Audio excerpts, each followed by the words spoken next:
Hi everyone, నేను 15 to 31 వరకు gift announcement అయితే చేశాను. నా గ్రూప్లో రీసేలర్స్కి ఎవరు ఎక్కువ ఆర్డర్స్ పెడితే వాళ్ళకైతే గిఫ్ట్ అయితే ప్రొవైడ్ చేస్తాను అని చెప్పి కంపల్సరీ అని చెప్పేసి చెప్పాను.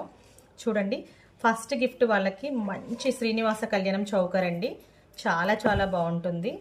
1000 రూపీస్ వర్త్ చేస్తే శ్రీనివాస కళ్యాణం చౌకర్ అయితే నేనైతే వాళ్ళకైతే పంపించబోతున్నాను. చూడండి, ఇయర్ రింగ్స్ కానీ చౌకర్ కానీ ఎంత బాగుందో. అలాగే సెకండ్ గిఫ్ట్ వాళ్ళకి బ్యాంగిల్స్,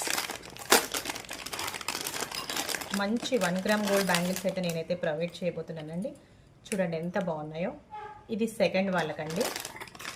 అలాగే థర్డ్ వాళ్ళకి కూడా ఇప్పుడు బాగా ట్రెండీగా ఉన్న లక్ష్మీదేవి బ్యాంగిల్స్ అండి. థర్డ్ వాళ్ళకి ఈ గిఫ్ట్ అయితే ప్రొవైడ్ చేయబోతున్నాను. ఫోర్త్ వన్ వాళ్ళకి కూడా నేనైతే ఈ బ్యాంగిల్స్